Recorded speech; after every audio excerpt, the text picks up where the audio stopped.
وسلام على عباده الذين اصطفى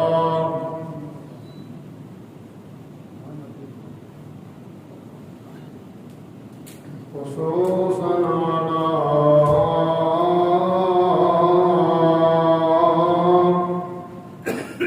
سيد الرسل وخاتم الأنبياء.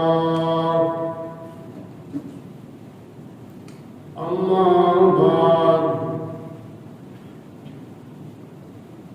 أعوذ بالله من الشيطان الرجيم. بسم الله الرحمن الرحيم. واتخذ الله إبراهيم خليلا. قال الله تبارك وتعالى: واذكر في الكتاب إبراهيم إنه كان صديقا نبيا إذ قال لأبيه يا أبت لم تعبد ما لا يسمع ولا يبصر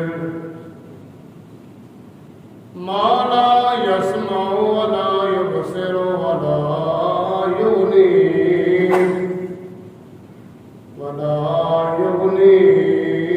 عنك شيئا. سبحان ربك رب العزة عما يصفون وسلام على المرسلين والحمد لله رب العالمين. إن الله وملائكته يصلون على النبي يا أيها الذين آمنوا صلوا عليه وسلموا تسليما. الصلاة والسلام عليك يا رسول الله وعلى آلك وأصحابك يا حبيب الله. الصلاة والسلام عليك يا رحمة للعالمين وعلى آلك وأصحابك يا خاتم النبيين. اللہ تعالیٰ کی حمد و ثنا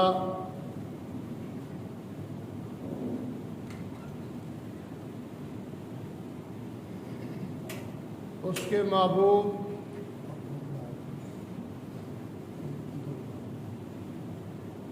محبوب میرے اور آپ کے آقا حضور رحمت دو عالم نور مجسم شفیع معظم نبی مکرم قائد المرسلین امام الاولین والآخرین احمد مجتبی محمد مصطفیٰ صلی اللہ علیہ وسلم کی بارگاہ میں درود و سلام کا ہدیہ عرض کرنے کے بعد ذوالحج کا چاند نظر آ چکا ہے. آج اس کی پہلی ہے. یہ جو 10 دن ہیں یہ بڑی عظمتوں والے ہیں،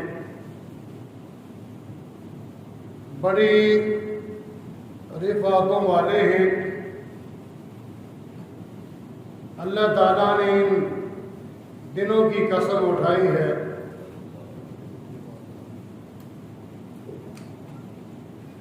اللہ تعالیٰ نے ان دنوں کی قسم اٹھائی ہے.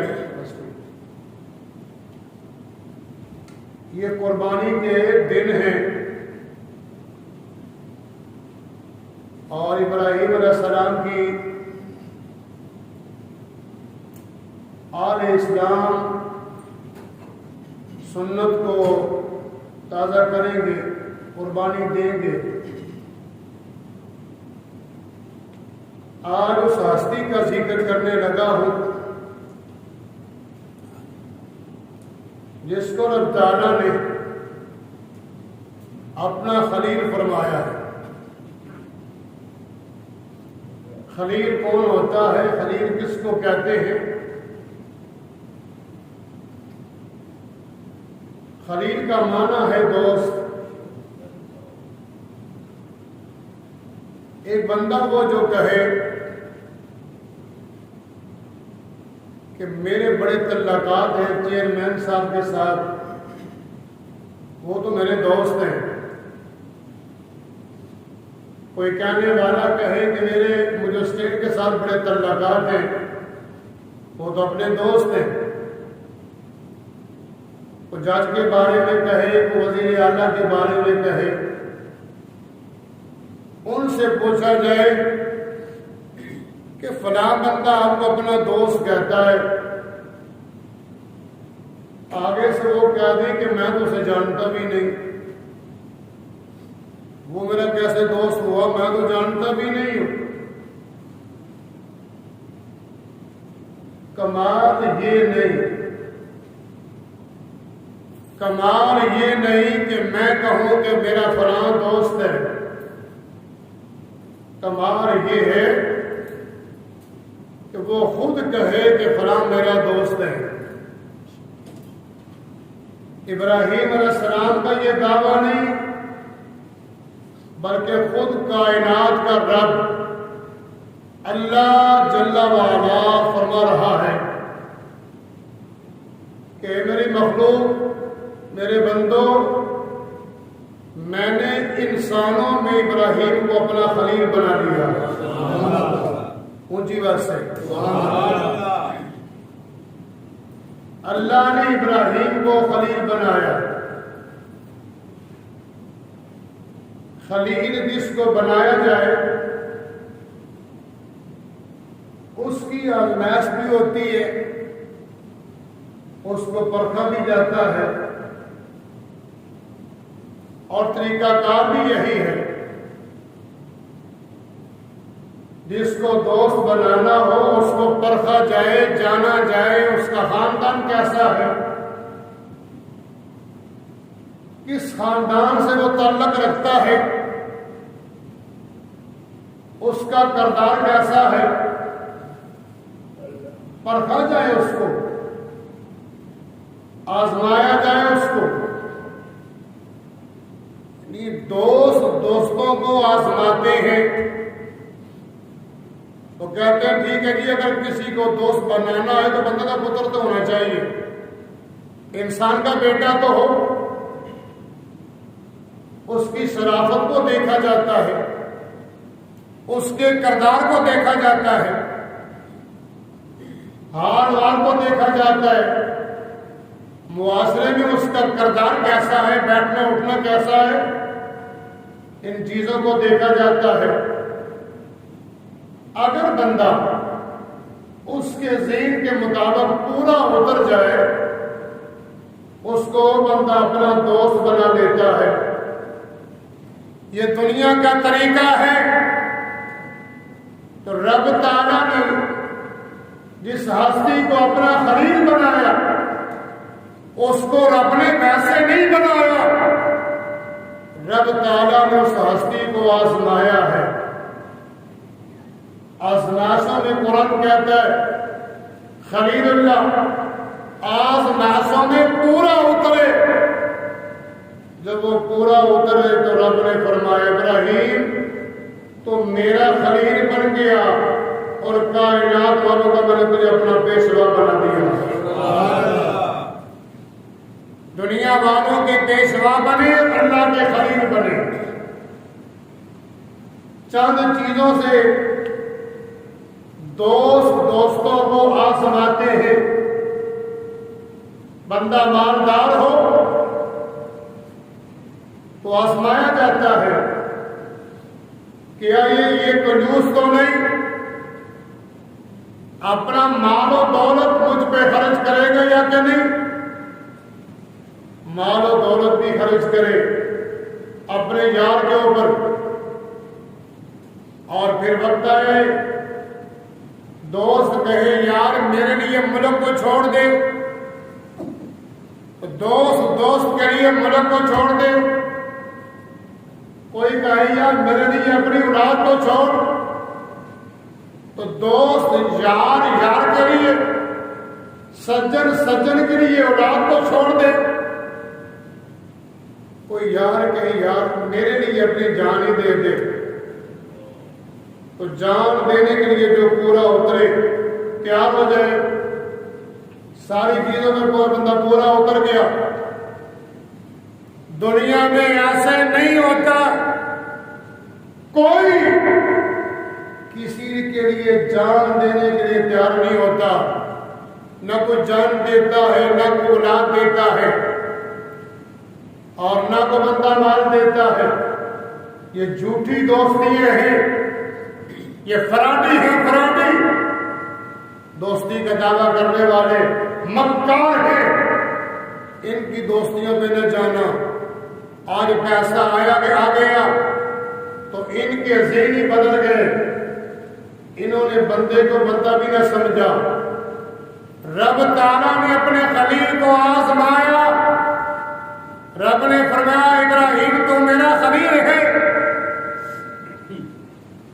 مال چاہیے، خلیل اللہ نے عرض کی اللہ دینے والا تو ہے، اگر تو مال مانگتا ہے میں تیری بارگاہ میں سارا مال قربان کرنے کے لیے تیار ہوں۔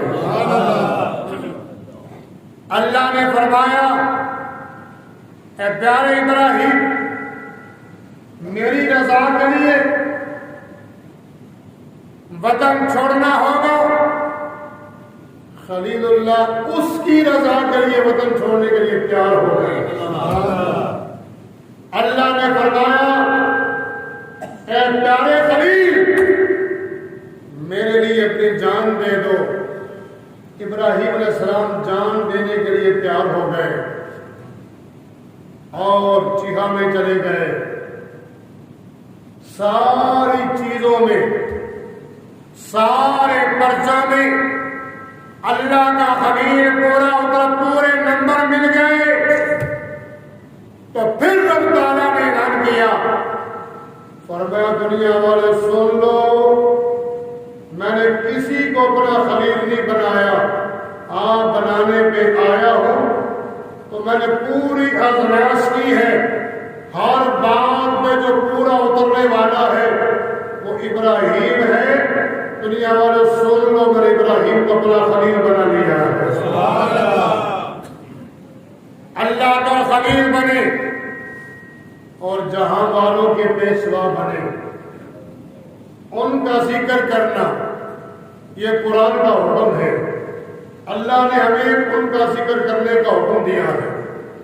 وَاذْكُرْ فِي الْكِتَابِ إِبْرَاهِيمَ إِنَّهُ كَانَ صِدِّيقًا نَبِيًّا۔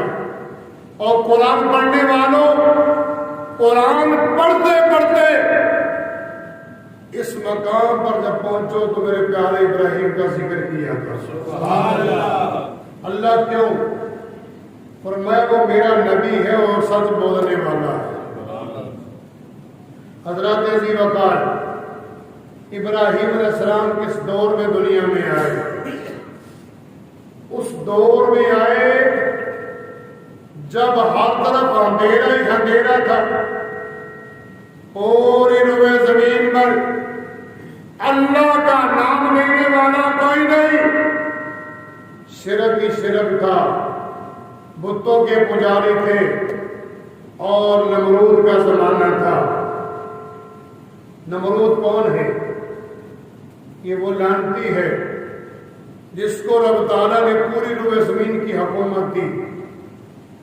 اس نے بجائے اللہ کا شکریہ ادا کرنے کے، اس نے کہا میں تمہارا رب ہوں، لوگوں سے عبادت کروانے لگا، سجدے کروانے لگا، جو آ سکتے تھے وہ آ کے سجدے کرتے، جو دور دراز علاقوں میں تھے وہاں اس نے اپنی مورتیں بنا کے بھیجی، اس کے بت کی لوگ پوجا کرنے لگے۔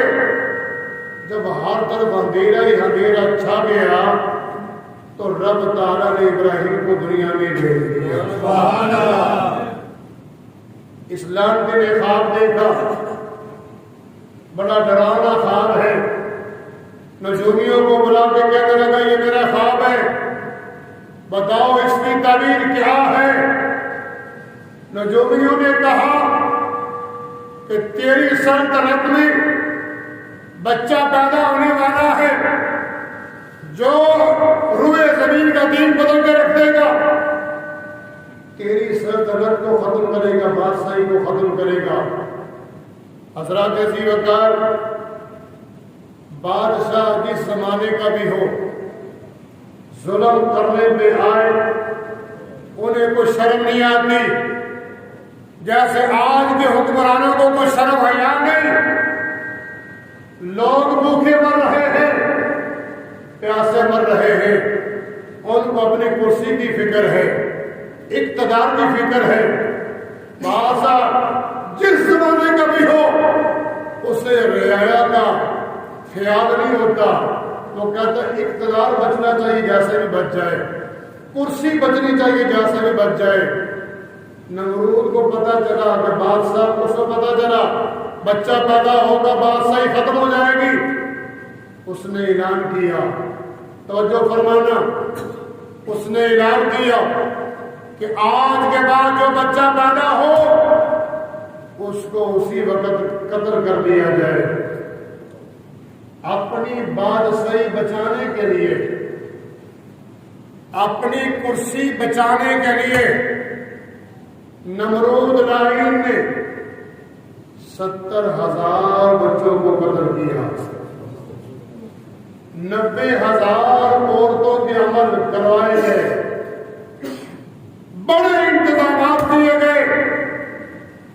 اتنے انتظامات کے باوجود جس نے دنیا میں آنا تھا اللہ کا خلیل دنیا میں آ گیا. مجھے کہنے دو اور کہنا پڑے گا، انسان کی سوچ کچھ اور آتی ہے. یہ کروں گا وہ کروں گا، اتنی کوٹھیاں بن جائیں، اتنے بنگلے بن جائیں، اتنے درم و دینار جمع ہوں، اتنے پون اکٹھے ہو جائیں، یہ کر دوں گا وہ کر دوں گا.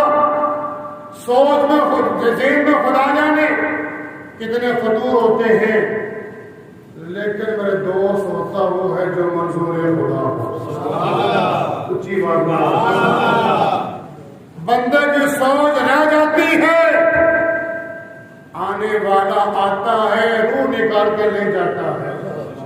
اچھی کہہ رہے، آنے والا آتا ہے روح نکال کے لے جاتا ہے. ساری سوچیں درے کی دری رہ گئی، نہ کوٹھی بنی تو نہ بنگلہ بنا، ہاں نہ اقتدار ملا اور نہ کار ملی، کچھ ہاتھ نہیں آیا. آنے والا آیا روح نکال کے لے گیا. سوچ تیری وہاں کی وہاں رہ گئی. تو میرے دوست میں یہ کہتا ہوں تیری سوچ کام نہیں آئے گی، ہوگا وہ جو منظور خدا ہو. بادشاہ تو یہ چاہتا تھا بچہ دنیا میں نہ آئے، میری بادشاہی ختم نہ ہو، لیکن اتنے انتظامات کے باوجود اللہ کا خرید دنیا میں آ گئے. بچے اتنے قتل ہو گئے، اتنے حمل گرائے گئے تو پھر بھی آ گئے. پھر مجھے کہنا پڑے گا فنوس بن کے جس کی حفاظت ہوا کرے، فنوس بن کے جس کی حفاظت ہوا کرے، وہ سما کیا مجھے جسے روشن خدا کرے. سینے کا زور لگے کیا وہ چاہتا تھا نہ ہو. اللہ کے پیغمبر دنیا میں آ گئے، کس مقام پر ہے. آپ کے والد نے ایک غار تیار کروایا. آپ کے والد کا نام ہے طارق. کچھ لوگوں کو غلط فہمی کہتے ہیں کہ آپ کا جو باپ کا والد تھا وہ آذر بت بیچتا تھا، وہ بتوں کی پوجا کرتا تھا. نہیں، وہ بتوں کا پجاری نہیں ہے، آذر بتوں کا پجاری ہے. طارق بتوں کا پجاری نہیں ہے. کیوں؟ آقا کا فرمان ہے آدم علیہ السلام سے لے کے اپنی ماں تک، میری ماں تک، میرے آبا و اجداد جتنے بھی ہیں سارے اللہ کو ایک مانتے ہیں، اللہ کو وحدہ لا شریک مانتے ہیں. اس ان میں کوئی مشرک نہیں ہے. اگر آدم کو باپ یعنی والد بننا چاہے اس حدیث کا کیا بنتا ہے؟ لہذا عربی میں توجہ فرمانا، عربی میں چاچا کو، تایا کو، دادا کو لفظ اب سے یاد کیا جاتا ہے. جو قرآن نے اب کہا وہ چاچے کو کہا، تو چاچا جو ہے وہ تو بتوں کا پجاری ہے، والد بتوں کا پجاری نہیں. آپ کے والد نے ایک غار تیار کروایا تھا، اس غار میں اللہ کے پیغمبر آئے.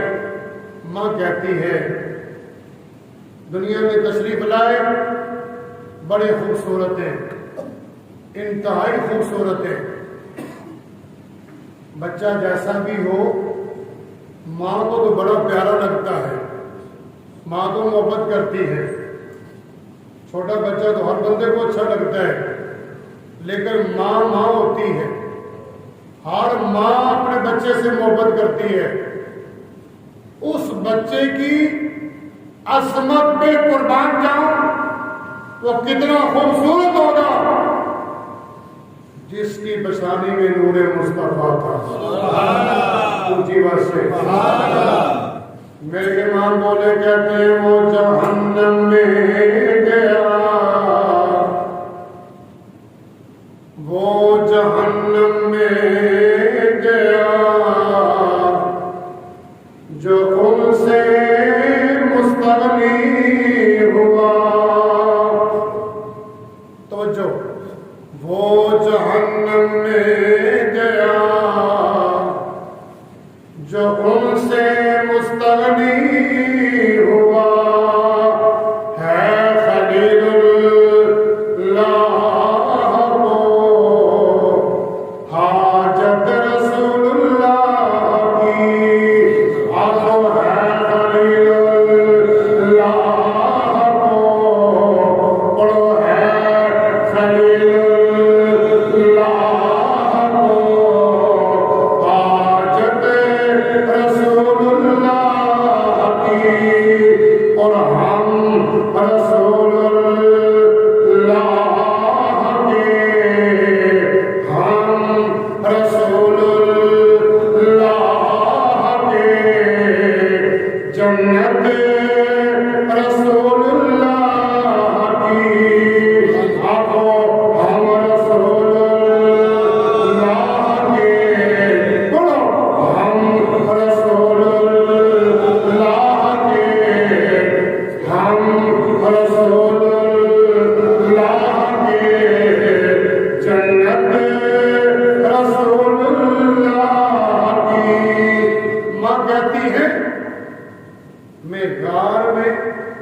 لٹا کے پتھر دروازے کے سامنے رکھ کے خود چلی جاتی.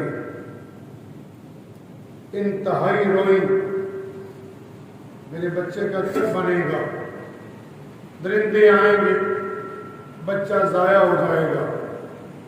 ماں کہتی ہے 3 دنوں کے بعد جب میں غار میں بچے کو دیکھنے آئی، بڑے بڑے جو درندے ہیں میں نے دیکھا وہ غار کا طواف کر رہے ہیں. اللہ حفاظتیں یوں کرتا ہے.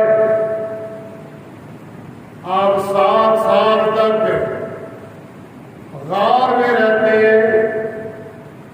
ماں سے سوال کرنے لگی امی جان کیا یہی جہاں ہے جہاں آپ نے مجھے رکھا ہوا ہے؟ نہیں نہیں میرے پیارے بیٹا، جہاں تو بہت بڑا ہے، میں نے دشمنوں سے ڈرتے تجھے یہاں رکھا ہے. اماں یہ تو بتا میرا دشمن کون ہے؟ بیٹا وقت کا بادشاہ تیرا دشمن ہے. اما نانا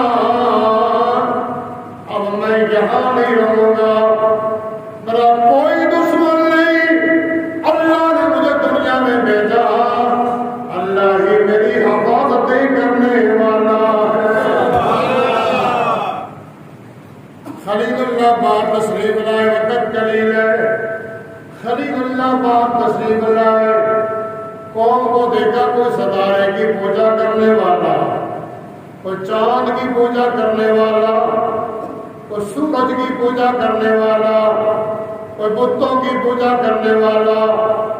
اللہ کے پیغمبر نے فرمایا میری قوم یہ ستارے ہلا نہیں ہو سکتے، سورج ہلا نہیں ہو سکتا، چاند ہلا نہیں ہو سکتا، الہ تو وہ ہے جس نے ساری کائنات کو بنایا ہوا ہے۔ اونچی بات سے اللہ تعالیٰ کی شان، اللہ کی عظمت کیا ہے؟ قرآن کہتا ہے الحمدللہ رب العالمین۔ اللہ کے پیغمبر نے فرمایا میں تو اس رب کو مانتا ہوں، میرا تو خالق وہ ہے جو کل کائنات کا مالک ہے، اور کائنات کے خزانوں کا مالک ہے، اسے میں اپنا الہ مانتا ہوں۔ ستارہ بھی الہ نہیں ہے، چاند بھی مشکل کشا نہیں ہے، سورج بھی مشکل کشا نہیں ہے، سارے بتوں سے منہ موڑ کر اللہ کے ہاں اپنی توجہ دینے والا ہوں۔ کہتے انی وجہت وجہی للذی فطر السماوات والارض حنیفا وما انا من المشرکین۔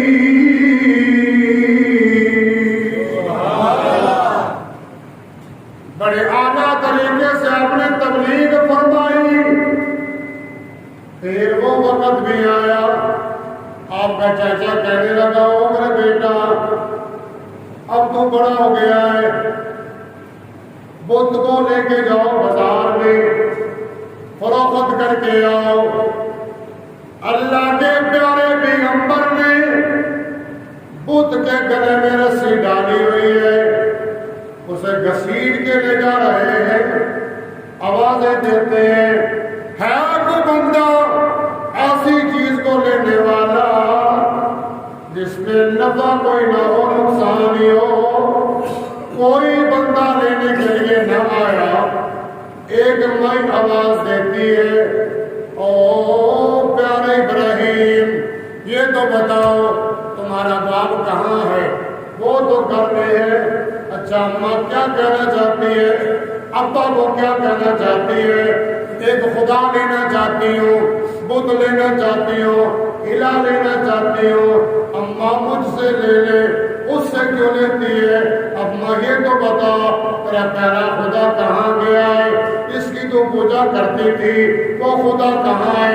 کہنے لگی اماں او میرے پیارے ابراہیم، میرا سونا ہے میرے پیارے ابراہیم، سونے کا بنا ہوا تھا، میرا خدا سونے کا بنا ہوا تھا۔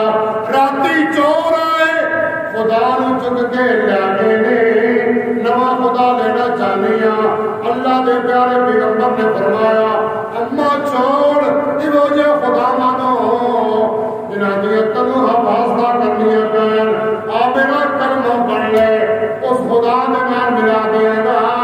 اللہ جلہ مجدو ہوگی توحید نو من لے، میری رسالت نو من لے، اپنے نام جنوں کے اندر لاگے جاؤ۔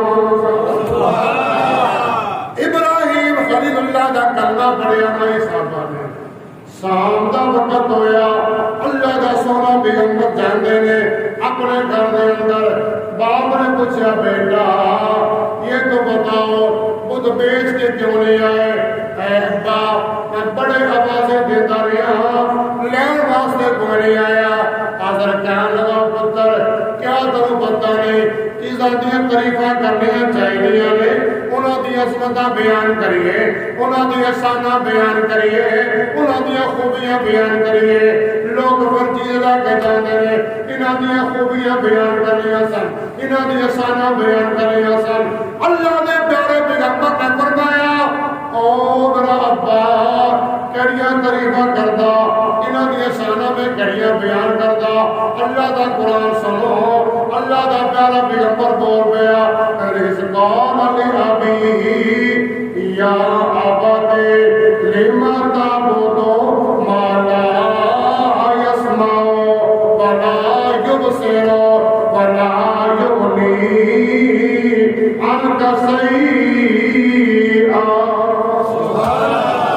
اونچی آواز سے کہہ لو اے ابا کیڑیاں تعریفاں چاہنا ہے کیڑیاں تعریفاں کرا نہیں نہ دیا بڑے ہی لاغر نے بڑے ہی لاغر نے کتنے لاغر کتنے کمزور اے ابا اتنے لاغر نے انہوں تے مکھی بہ گئے مکھی اڑان دے قابل نہیں ہے مکھی اڑا نہیں سکتے اتنے لاغر نے ابا سن لے نہ سنن دے قابل نے نہ دیکھن دے قابل نے اتنے لاغر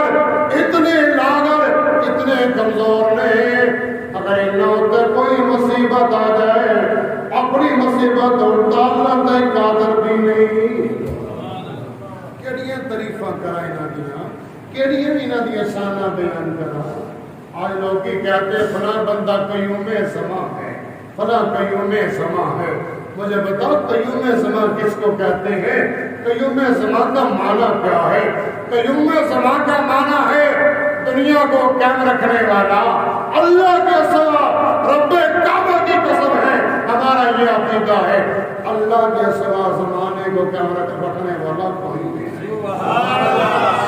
زمانہ قائم رکھنے والا کون ہے اللہ زمانہ قائم رکھنے والا کون ہے اللہ زمانہ قائم رکھنے والا کون ہے اللہ یہ تو بت ہیں تو بت اتنے لاغر ہیں میں اللہ کے ولیوں کی بات نہیں کر رہا پتہ کسی کے ذہن میں یہ بات آ جائے کہ اللہ کے ولیوں کا انکار نہیں اللہ کا جو ولی ہے وہ تو اللہ کا دوست ہے ہم ان کے اتباع نہیں کرتے ہیں ہمارے وہ سر کے تاج ہے آیا گیا ایسا بندہ جس کو اپنی بھی خبر نہیں ہوتی اس کی قبر کے اوپر لکھا جاتا ہے قیوم زمان اللہ اکبر اگر یہ قیوم زمان تھا تو دنیا سے کیوں گیا یہ دنیا میں رہتا میرے دوست انسان ہوتا ہے اللہ ہے اونچی بات سبحان اللہ توحید کی بات ہے کہ آپ سب بولنے لگ پہ ہو اونچی کہو سبحان اللہ اپنا عقیدہ واضح کرے کہ اللہ کے ولیوں کو